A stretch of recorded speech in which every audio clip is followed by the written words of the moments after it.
vamos a ver lo que es el manejo de archivos, en este caso utilizando el lenguaje Java, ¿verdad? Tengamos claro, a los archivos también se les llama ficheros.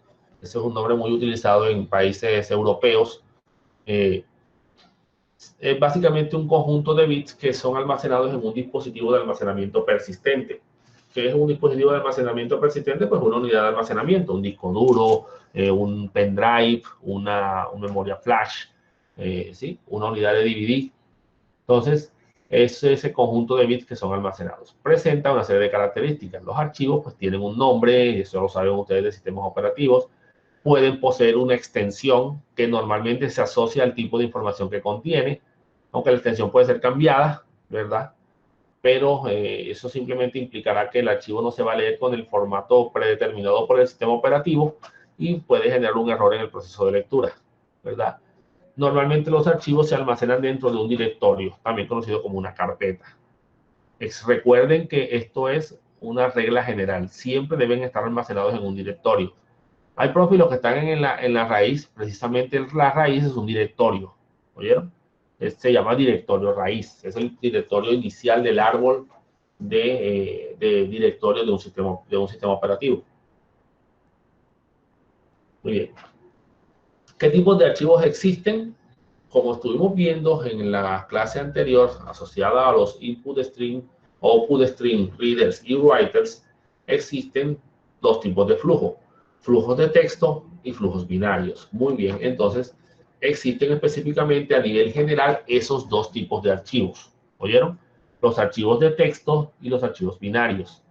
Los archivos de texto son los que contienen, obviamente, valga la redundancia, caracteres de texto, y los archivos binarios pueden contener cualquier flujo de unos y ceros, cualquier flujo de bytes. ¿Listo? Ya no estamos haciendo alusión de que si son hojas de texto, si son archivos de documentos, si son imágenes, no. Eso no tiene nada que ver aquí en esta clasificación. Simplemente que son o son archivos de texto o son archivos que no contienen texto, digámoslo de esa manera, o archivos binarios. Entonces, los archivos de texto representan caracteres de texto, letras, números y símbolos y están codificados en algún formato. ASCII es el formato estándar que todos los sistemas leen, ¿verdad? Sin ningún inconveniente. Por eso es que algunos documentos se recomienda no ponerles tildes, no poner la letra ñ en el caso del idioma español, ni ninguna otra letra de caracteres exclusivos de idiomas distintos al inglés, porque ASCII es el formato universal que todos los sistemas leen. ISO 8859-1 es el famoso ASCII extendido, ¿sí? El ASCII que surgió originalmente era de 7 bytes, perdón, de 7 bits, y el octavo bit era un bit de control para manejar paridad de un objeto, ¿verdad?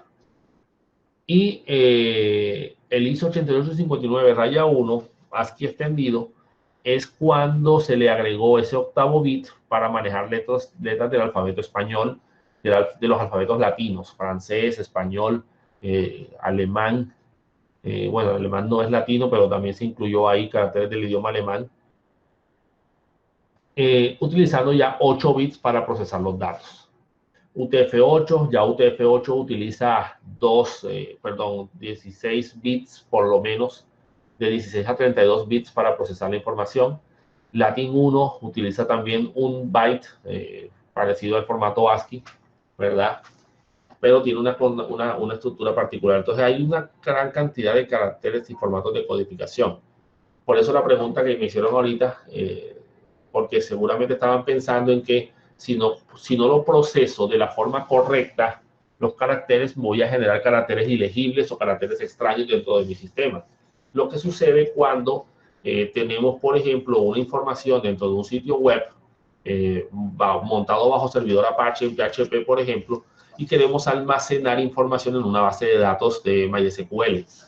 Resulta que MySQL por defecto utiliza Latin 1 para el procesamiento de los caracteres, mientras que Apache utiliza UTF-8, lo que generaría un error a la hora de almacenar la información dentro de la base de datos, y por eso es que las letras tildadas y las letras ñes en esos casos quedan mal guardadas, o truncan la información o se genera un carácter diferente al de la letra tildada o la letra ñ. Entonces debemos asegurarnos de que se utilice el mismo formato en ambos sistemas para evitar estos problemas. Entonces sí hay que tener muy pendientes cómo vamos a procesar y a manejar los archivos en este caso. Pero tengan claro que ya estos son los archivos, ya no va asociado al flujo como tal. Entonces los archivos binarios son los bits, entonces tenemos texto con formato, como les había dicho, los archivos de Word, imágenes, audio, video, programas ejecutables, hojas de cálculo, todos los demás archivos, los que no sean archivos de texto. El método de acceso hace referencia a la forma como se accede a la información contenida dentro del archivo. Tiene mucho que ver con el tipo de dispositivo de almacenamiento. Pues me imagino, no sé, en las clases de arquitectura del computador, les hablaron de que existían unidades de almacenamiento secuenciales como las antiguas unidades de cinta, los famosos tape backups, que ahora mismo quedaron relegadas a simplemente dispositivos para backups o sí, copias de seguridad en las empresas. Ese dispositivo es secuencial. Quiere decir que para poder leer una sección específica del archivo, debo recorrer todas las secciones anteriores del mismo, ¿verdad? Un archivo de acceso directo o de acceso aleatorio ya es un archivo que tiene unas marcas específicas, ¿sí? Asociadas conocidas como registros, y yo puedo leer cualquier registro en cualquier momento. O sea, yo puedo hacer que el sistema salte a cualquier registro particular sin pasar por los registros anteriores. Los archivos de texto son archivos secuenciales, ¿oyeron? Entonces, en este caso, se hace una búsqueda, ¿sí? A través de un método, puede ser un método SIC, un método de búsqueda, y me ubico en un registro particular del archivo y puedo comenzar a leer solamente ese registro. No lo confundan con los archivos de bases de datos. Los archivos de bases de datos son archivos indexados. ¿Oyeron? Bueno, el archivo de la tabla sí es un archivo de acceso directo, pero él puede tener un índice que es un archivo que agiliza las búsquedas porque es como organizar la información usando esos famosos índices. Pues no sé si se los explicaron en bases de datos.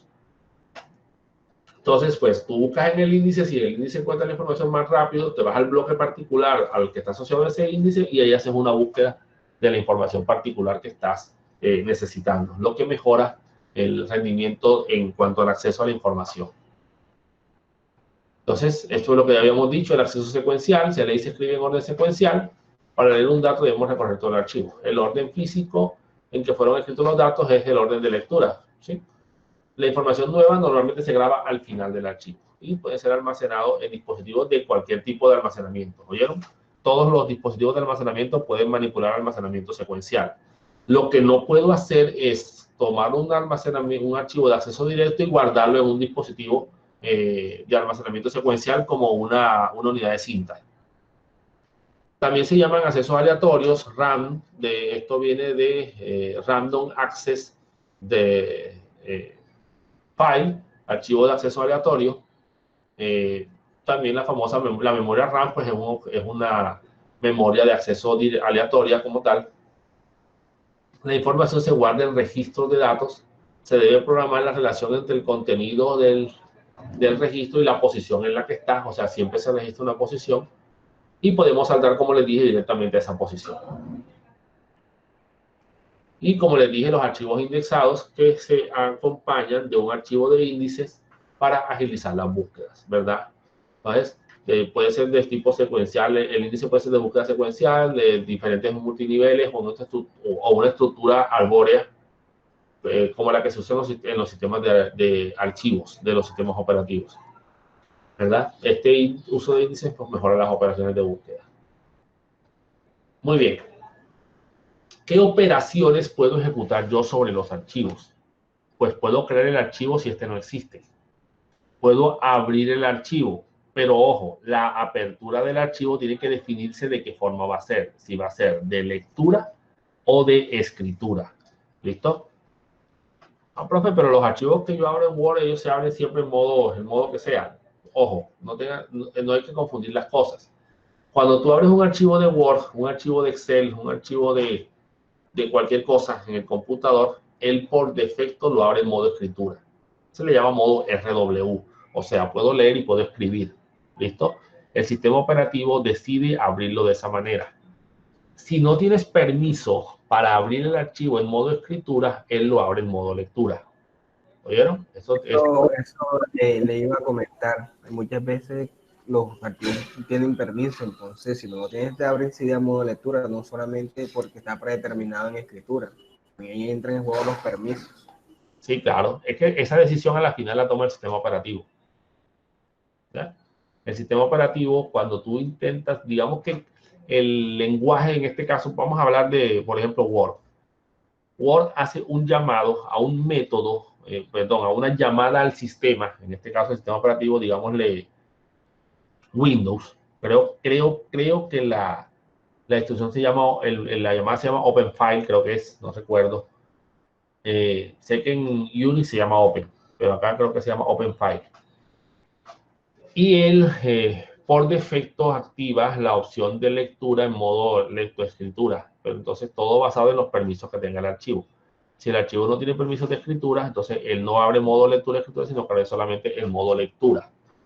Acá a este nivel en Java somos nosotros los que tenemos que decirles cómo lo vamos a abrir. ¿Oyeron?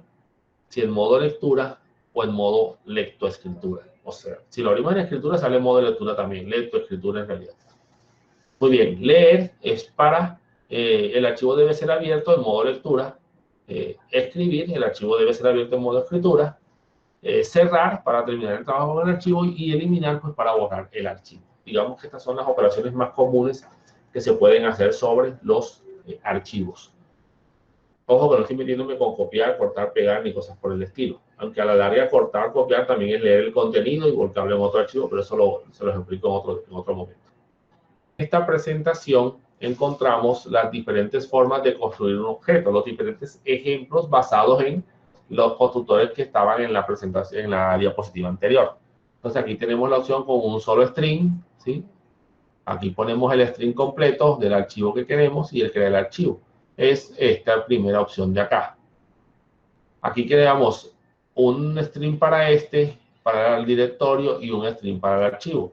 Se asume o se asocia de que este archivo está almacenado en este directorio, o sea, el directorio raíz. Creando primero un objeto file para el directorio y después un objeto para el archivo. Esta sería o se aplicaría cuando necesitemos que utilizar el objeto dir varias veces, o sea, el directorio y no el archivo por aparte, digámoslo así. Y aquí una URI específica hacia un archivo. En este caso estamos hablando de esta URL más el archivo que se asocia aquí, que en este caso podría ser un archivo index.php, por ejemplo, que es al que se refiere el archivo en este caso. ¿Listo? Muy bien. Métodos de la clase file. Tenemos el método canRead, o sea, se puede leer, que es de tipo boolean, ¿verdad? Este método, dice aquí, la aplicación actual puede leer el archivo. Entonces, de esta manera podemos validar los permisos. Entonces, canWrite, también de tipo boolean, dice aquí, la aplicación actual puede escribir el archivo para verificar que tenemos permiso de escritura. Boolean exist es para ver si el archivo existe. O sea, antes de hacer cualquier apertura, yo debo llamar a este método para verificar que el archivo existe. ¿Listo? IsFile es para saber si es un archivo. IsDirectory es para saber si es un directorio. ¿Listo? Entonces, digamos que estos métodos son sencillos de entender. Estos son otros métodos. Entonces, el método isAbsolute es para determinar si se refiere a una ruta absoluta dentro del constructor del archivo.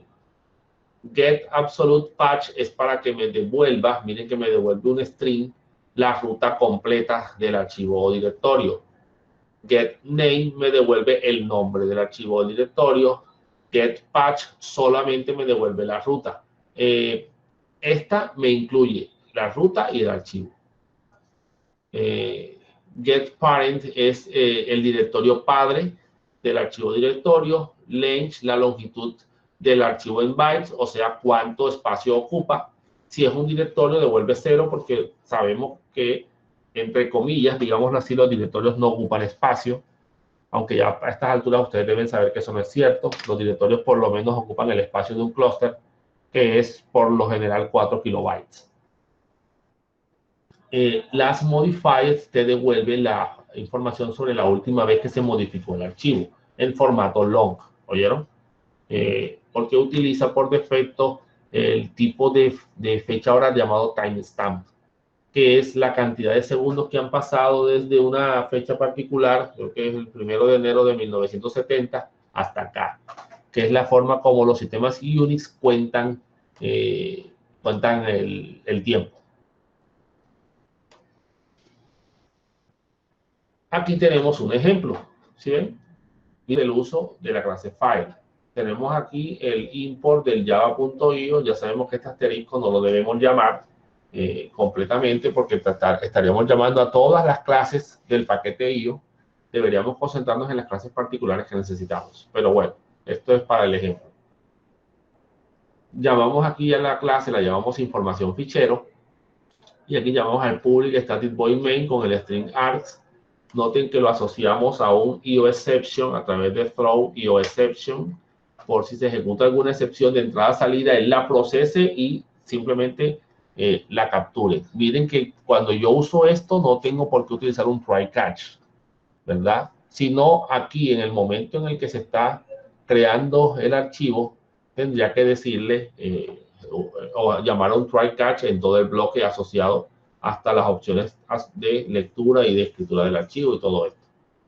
Entonces, aquí en el string args recibimos el nombre del archivo que deberá ser escrito, por ejemplo, escribiendo información fichero, espacio, datos.dat, y esa información se va a procesar, ¿verdad? Como el archivo que quiero leer. Y si nos damos cuenta, tenemos aquí un ciclo, lo que quiere decir que es posible que haya varios nombres de archivos separados por espacio desde la consola. Lo primero que hacemos es validar que haya argumentos escritos en la consola a la hora de llamar a la información fichero, porque si no, si el valor no es igual a 0 o es mayor que 0, saltamos acá y decimos debe indicar por lo menos un archivo, ¿no? Listo. Si será que la longitud del vector de argumentos de arg, el string arg, es mayor a 0, es porque hay archivos escritos, y aquí entonces los recorremos, ¿verdad? Y vamos creando un archivo, un objeto file, perdón, por cada archivo registrado en la consola, separados por espacio.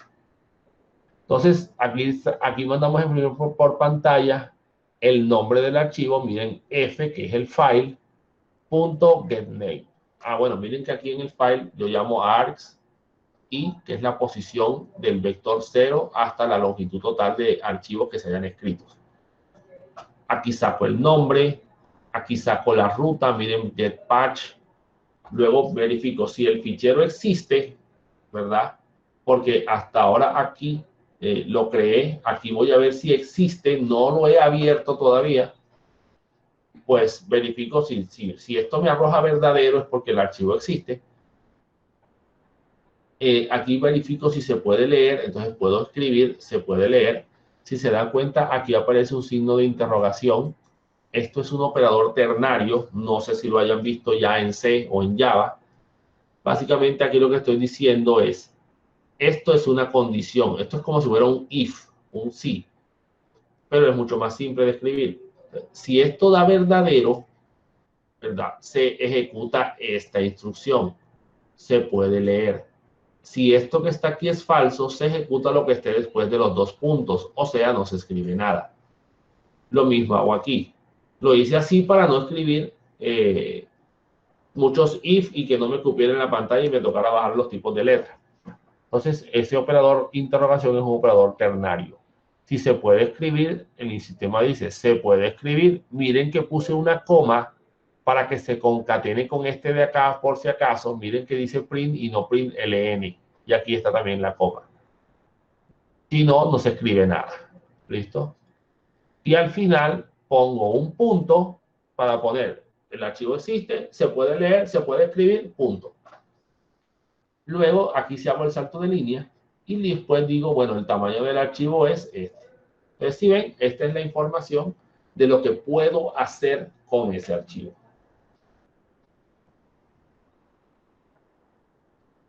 Muy bien. Pasamos a la clase Random Access File. Acuérdense que estos son los archivos de acceso aleatorio. Estos son archivos a nivel general, ¿oyeron? Normalmente esta clase file es para esto, para verificar si el archivo existe, y luego se asocia a un input string. ¿Qué pasa con los Random Access File? Que tienen un procesamiento especial, ¿oyeron? Entonces, como estos archivos tienen unos, o se organizan por registros, él mismo, el Random Access File, tiene el manejo de los flujos, lo que no tiene el objeto file, ¿verdad? Los objetos tipo Random Access File se pueden crear para solo lectura o para lectura-escritura. Pueden lanzar una, aparte de las IO exception, pueden lanzar una IO of exception, ¿verdad? Que es una excepción de fin de archivo, end of file, ¿verdad? Cuando tratamos de leer más información de la que el archivo contiene. Y obviamente pues las respectivas IO exception. Aquí tenemos los constructores de la clase Random Access File. Tenemos uno donde se recibe el file y el tipo de modo de apertura, ¿verdad? Y el otro que no es un file, un objeto file, sino un objeto string. ¿Listo? El problema de manejarlo con un objeto string es que, pues acá con el objeto file yo primero puedo verificar si el archivo existe. En cambio acá no, acá enseguida lo voy trabajando, ¿verdad? Y los métodos de apertura son RW o R, para solo lectura o lectura-escritura, ¿verdad? Hay otros métodos, pero digamos que esos son los dos más utilizados. Miren los métodos de la clase file. Close para cerrar el archivo. Miren que él tiene uno para cerrar el flujo de lectura o de escritura. Get file pointer es para la posición actual del puntero del archivo. Esto es como son registros, pues yo puedo tener un puntero particular indicando en qué registro me encuentro específicamente. ¿Oyeron? Length es el tamaño del archivo. Read es para leer el archivo, un byte del archivo. Read es read byte B, un conjunto de bytes del archivo. Y lo mismo que vimos en un input reader, lo vemos acá, ¿verdad? Existen métodos para leer diferentes tipos de datos. Read boolean, read char, read int. ¿Sí ven? Quiere decir que el método o la clase Random Access File ya incluye sus propios input string y output string. ¿Okay? El método seek, por ejemplo, es para desplazar hasta un lugar particular. Yo le digo cuál es la posición donde quiero que él salte. ¿Okay? El método setLength es para establecer el tamaño del archivo en caso de cuando yo lo voy a grabar como tal. El método write es para escribir la información, igual aquí, lo mismo que vimos en los métodos de input string y output string. Y aquí tenemos un ejemplo del uso de la clase Random Access File, ¿verdad? Lo mismo, llamamos al Java IO, aquí llamamos a la clase archivo acceso aleatorio, ¿verdad? Creamos el Random Access File rfile, todavía no se ha definido cuál va a ser el archivo. Aquí tenemos un string con la información que voy a guardar, información a escribir, esto es un salto de línea, archivo acceso aleatorio, un salto de línea. Abrimos el archivo, rafile igual a new random access file, y aquí le mando el archivo con la ruta. Miren que esta es una ruta de tipo Unix, y va a ser abierto en lectoescritura porque voy a escribir esto. Nos vamos al final del archivo, entonces yo le digo rafile.seek, entre paréntesis, rafile.length, para que salte hasta la última posición del archivo, que básicamente es el último carácter, y le digo que escriba ese, ¿listo? Y luego que cierre el archivo. ¿Okay? Entonces, digamos que esta es una forma sencilla de trabajar con el objeto Random Access File. Y señores, yo aquí incluso puedo crear un registro para un objeto tipo struct, por ejemplo, como en C++, el que usaban para los nodos a veces, ¿se acuerdan? Y dar un formato particular. El problema es que tengo que saber cuántos caracteres voy a poder leer según el tipo de datos que esté asociado a cada campo dentro del registro. Entonces, sí, siempre es un poquito complicado de manejar. Ustedes tienen que definir el formato y el formato debe ser respetado. ¿Ya? Muy bien. Y estas son las diferentes excepciones que se pueden ejecutar o generar cuando estamos manejando archivos. IOException se genera una excepción de entrada-salida. Cuando quiero abrir el contenido del archivo, cuando quiero tratar de escribir en el archivo. File not found exception, yo creo que esa excepción habla por sí sola. El famoso file not found, el error 404 en HTTP. Y es básicamente que el archivo no existe, no se encontró. IOF exception, cuando trato de leer o escribir y ya me pasé del final del archivo. Illegal argument exception es cuando se escribe un método de apertura que no es válido, ¿sí? No existe en ese random access file o no es aplicable a ese tipo de archivo.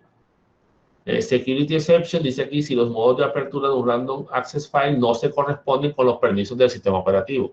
Por ejemplo, quieres abrir el archivo en modo de lectoescritura y el archivo solamente tiene permiso de lectura. Index of bound exceptions es cuando se usa un valor de índice incorrecto dentro de un vector o de un arreglo asociado al archivo que está por fuera del rango específico, ¿verdad? Entonces, estas son de pronto las excepciones más comunes que se pueden llegar a encontrar dentro del manejo de archivos.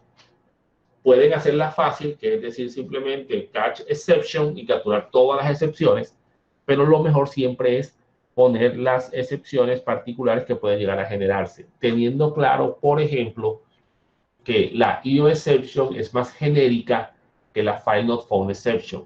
Así que primero deberíamos procesar esta y después procesar esta de acá. ¿Oyeron? Siempre de la más específica hacia la más general. Porque si pones primero la más general, ese se procesa primero, cae ahí y listo, ya no ejecuta las demás. ¿Listo? Bueno, señores,